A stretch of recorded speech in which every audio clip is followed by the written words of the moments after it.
Magandang gabi mga masters, bali ngayon po ay 8 videos po ma-upload ko po sa aking YouTube channel.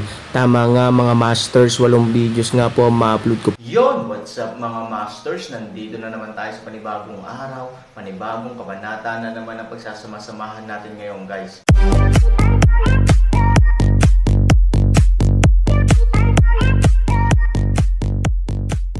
Bali mga masters, kung bago ka pa lang po sa aking YouTube channel, please click the subscribe button, lalong-lalo na po yung notification bell guys, para maging connected pa rin tayo sa isa't isa at maging updated kayo sa mga susunod ko pang video. Bali mga masters, bago natin umpisahan ng kwento ay mag-shoutout po muna tayo para sa mga solid nating tagapakinig. Shoutout kay Sky, shoutout kay Robert Dinoy, shoutout kay Michael Katipat, at shoutout kay Rupino Abal. Yun na nga mga masters, no? Bali hindi na ito patagalin. In 3, 2, 1, let's go!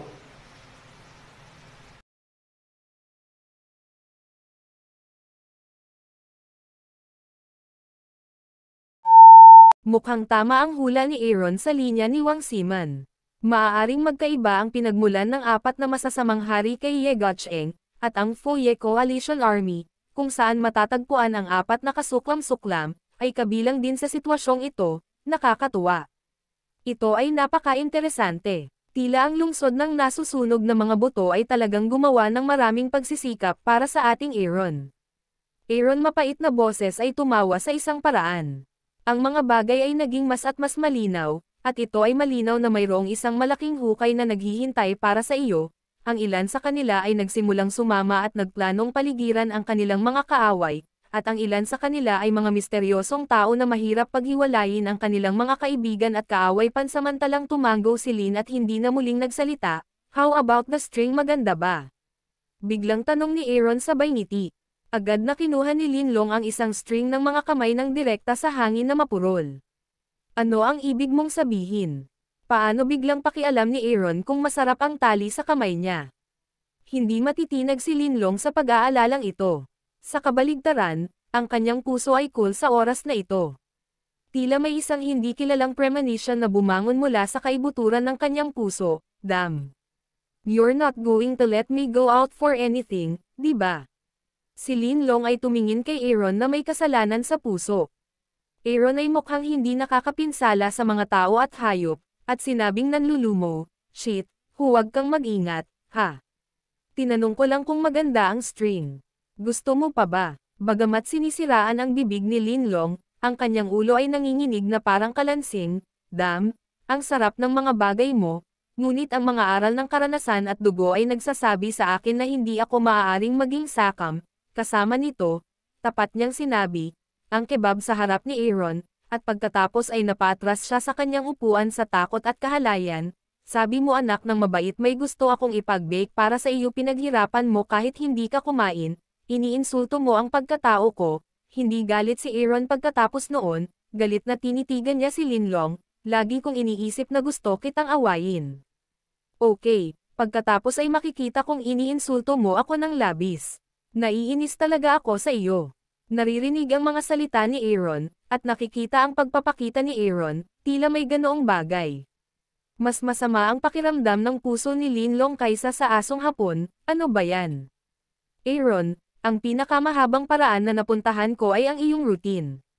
Hindi nakaimik si Linlong, dahil halatang halata ang kilos ni Aaron, tinanggap man niya o hindi tinanggap ng nanay niya, pareho din ang resulta ng nanay niya. Huwag kang masyadong kabahan.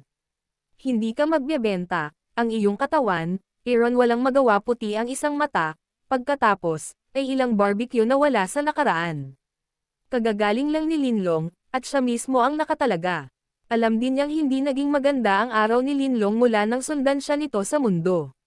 Sa sariling salita ni Linlong, marahil ito ay upang bayaran ang Aaron, ngunit paanong hindi mamahalin ni Aaron ang kanyang kapatid? Anyway, hukay din ang hukay. Para sa pagkaing inihagis ng Aaron, hindi na tumanggi si Linlong. Pinulot niya ito at diretsyong kinain, dahan-dahan ang pagkain at lunok ng mabuti.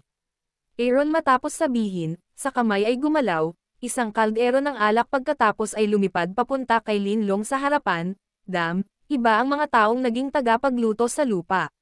Linlong side 8, side can't help but sigh. Nakangiti si Han Sanchen at hindi nagsasalita. Halika, Terra, anong gusto mong gawin ko? Bilasan mo at magsaya ka. Parang may kutsilyo ka sa likod ng leeg ko, at hindi ko alam kung kailan ako tagteran. Si Linlong ay nanlulumo, sa katunayan, hindi ito mahirap. Han 3,000. Walang magawa na isang mapait na ngiti, hindi mo kailangang gawin ang labis na kaba, shit, sabihin mo, magtanong ka, Han 3,000 ang tamang paraan, may tinatanong ka ba sa akin, natigilan si Linlong at sinabing, hindi ba dapat pumunta ka sa Baixiaosheng sa Jianghu para dito, magkano ang alam niya, natural lang na magtanong, sa kanya about human affairs, pero ang problema hindi naman ako nagtatanong about human affairs, bulong ni Aaron, hindi ito tungkol sa mga tao, napakunot ang noo ni Lin, iyan ay, kawawa naman, mahina hong sinabi ni Aaron, kawawa at kakaiba. Bakit mo naman natanong yan? Matagal na sumimangot si Lin, ito ang apat na mabangis na hayop noong sinaunang panahon. Nang makitang hindi nagsasalita si Aaron, matagal na umiling si Lin at sinabing, wala akong gaanong alam tungkol sa halimaw na ito. Sa palagay ko ay hindi ito umiiral. Ano ang ibig sabihin nito? Sumimangot si Aaron. What do you mean you don't think it exists? Dahil minsang sinabi na may dagat sa pinakasilangang bahagi ng mundo, at may isang lugar sa ibayong dagat na tinatawag na Chongsang, na siya ring lugar kung saan ipinanganak si Chongqi.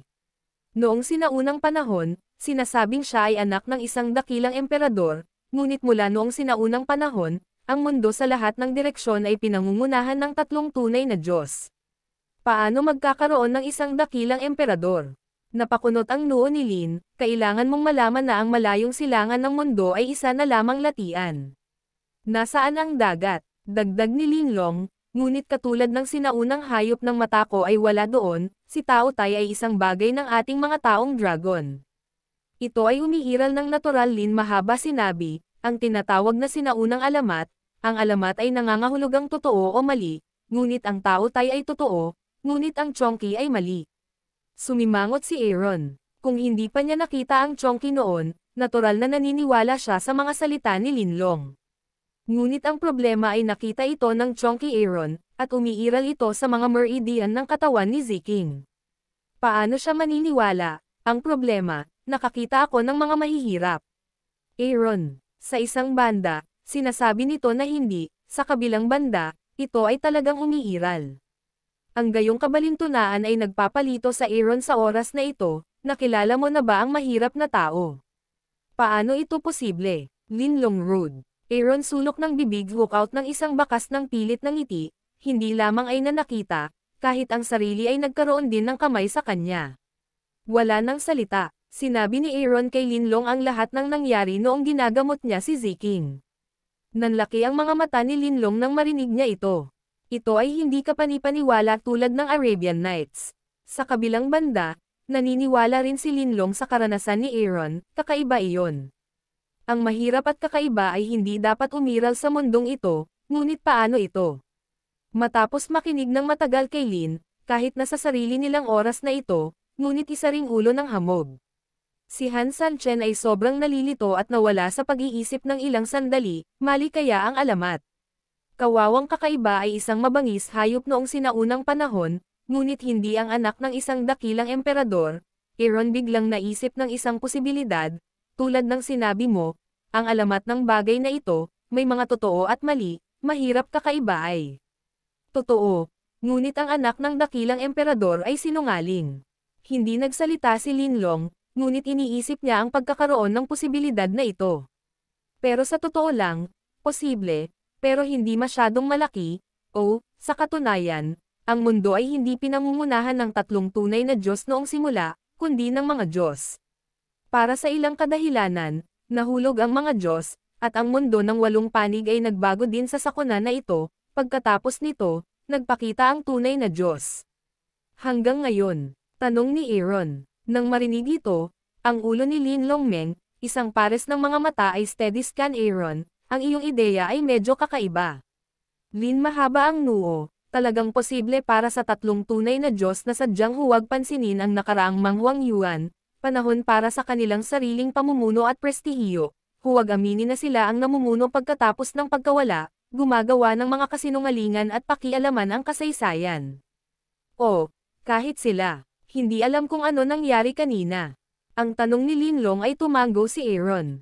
Hindi nila isinasantabi ang posibilidad na ito, mayroon bang anumang paraan upang maalis ang kahirapan sa Ziking, talagang hindi pangkaraniwan para sa isang hayop na ipadala sa isang katawan ng tao, kung maaari nating alisin ito, at pag-aralan mo ito, baka may makita tayong mga pahiwatig dito. Tanong ni Lin, walang magawang umiling si Aaron, nakipag-ayos na ako sa lalaking iyon, bagamat kasing laki na lang ng grabo nito ngayon, sa lakas ko ngayon, wala akong magagawa, tinatakan ko lang ito pansamantala sa isang plano. Ano, kahit hindi mo mapigilan, nagulat si Linlong, kung tutuusin, ang mababaw na paglilinang ng Aaron ay tila hindi mataas, ngunit sa katunayan ang kanyang kakayahan ay maaaring umabot sa sansiyan, kahit sa mga tuntunin ng kadalisayan ng kapangyarihan, mas mabangis kaysa sa ordinaryong sansiyan. Ano ang magagawa niya? Anong uri ng fierce guy is this poor guy?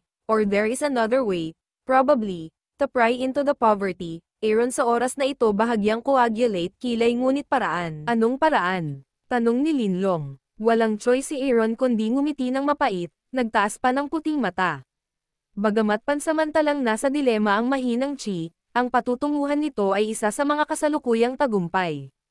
Dati, ang banal na katawan ay nasa isang hindi pagkakasundo, ngunit sino ba ang nag-isip na walang lugar na mahahanap kapag nakatapak sa mga sapatos na bakal, at ang lahat ay nasa Magic Dragon. Alisin ang mental na hadlang, Aaron malumanay ngumiti, sinabi, ito ang iyong turn upang maglaro. Ano ang banal na katawan? Pagkatapos magtanong, tahimik na naghihintay si Aaron sa sagot ng Enchanted Dragon. Ngunit lumipas ang ilang segundo, lumipas pa ang kalahating minuto. Hindi masasabing walang gumagalaw sa isip ko, masasabi lang, na ito ay tulad ng walang tubig na tubig, patay ka na ba? Hindi ako mamamatay kung mamatay ka. Naghihintay pa rin akong pumunta sa puntod mo. The Magic Dragon has no good way, yes. So filial. Do you want to go to my grave?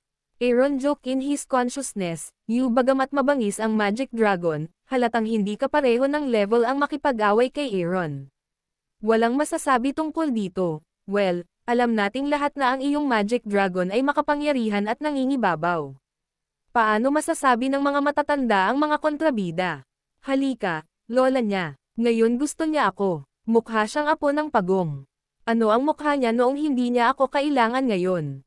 Okay, please shield. Evil Dragon Spirit of Half-Dead, Depressed Roarway. Si Aaron ay hindi nagalit, ngunit bumantong hininga, dahil ayaw mo akong kausapin, ayos lang, kaya ipagpatuloy mo ang pagtatanggol. Anyway, pagod ka nang tumingin sa akin. Huwag kang magsalita. Anyway, I guess mabubuwisit ka kung wala ka nang makakausap sa sarili mo. Damn, you're threatening me. Cried the dragon. Frankly, it is, you. The Magic Dragon was speechless. You're so cruel. What do you want to ask? Let it go, damn it. Ano pa bang itatanong ko? Banal na katawan Aaron, may Diyos daw sa kabundukan. Ito ay anak na babae ng dakilang Diyos. Mayroon itong sariling katawan at bininyagan ng asensya ng araw at buwan. Sa makatuwid, ang balat nito ay puti tulad ng jade, at maaari itong masira sa pamamagitan ng pag-ihip ng mga bomba. Isa rin itong magandang tingnang tao. Ang mga nakakita nito ay pawang naglalaway, at lahat sila ay kinilig dito. Halos masasabing napakaganda ng hitsura ng babaeng ito. Hindi na ito mas masahol pa sa kakaibang kagandahan ni Lu Roxanne sa mundo. Tinawag din siyang, The Lady in Green. Siyempre, kung puro kagandahan lang, walang masabi. Ang pinakamahalagang bagay ay ang katawan ng Diyosa sa Qingyi ay hindi pareho. Kaya nitong kontrolin ang hangin at ulan. Napakalakas nito. Gayunpaman, nang dumating ang isang sakuna, isinakripisyo niya ang kanyang sarili para tulungan ang langit at tapusin ang dakilang layunin, ngunit ang halaga ng sakripisyo ay ang pagkaitan sa kanya ng kanyang magandang anyo, at ang kanyang espiritual na kapangyarihan ay aalisin din upang magkatawang tao bilang isang halimaw. Kung hindi dahil sa paggising ng isang Dragon Emperor, natatakot ako na siya ay maging isang Diablo kasama ang mundo. Ngunit salamat sa Dragon Emperor, siya ay muling nagkatawang tao, at ang muling nagkatawang tao, na nakakuha ng kanyang banal na katawan, ay ang tinatawag na banal na katawan, pagkatapos makinig sa pangkalahatang paglalarawan ng Mahika Dragon, nakasimangot si Aaron, talaga. Kalokohan, sasakupan ni Benlong ang lahat, ngunit hinding-hindi nito sasakupan ang anuman. May ilang dahilan na hindi mo maintindihan. Wala bang maliit na dragon sa labas mo? Itanong mo. Napakalinaw din ng Tiano sa Berde, dahil ito ang diyosa ng ating dragon tribe. At the same time, ang Dragon Emperor sa kwentong ito ay ang tunay na king. Dragon ng ating dragon clan, kahit na matagal na itong nakita ni Ben, kailangan niyang tawagan ang kanyang lolo. Sa tingin mo ba tatakpan ko ito? Hindi galit ang Magic Dragon. Sumimangot ang dragon goddess na si Aeron, at may isa pang ninuno na kahit ang mayabang at matagal ng Magic Dragon ay kailangang umiyak, ang hari, ang Dragon Emperor. Ito ay parang Aeron ang bumagsak sa spot, isa rin itong sinaunang tao pagkatapos ng kahirapan at kababalaghan. Ang banal na katawan ay talagang may kaugnayan sa isa pang sinaunang tao. Ang pinakamahalagang bagay ay mayroong isang kaila-hilakbot na mensahe sa mga salita ng Magic Dragon. Tama ka. Ito ay isang sakuna. Ang dialogue sa pagitan ng Han Sanchen at Linlong ay ganap na nasa ilalim ng kondisyon ng pagharang sa Magic Dragon, na nangangahulugan din na hindi marinig ng Magic Dragon ang kanilang dialogue, ngunit ito ay hindi kapanipaniwala at manhid. Halos isang sandali, ang salita ay nabanggit din mula sa bibig ng Magic Dragon. Yun na nga mga masters, no? Bali panibagong kabanata na naman yung natapos natin ngayong gabi. Muli, maraming salamat po.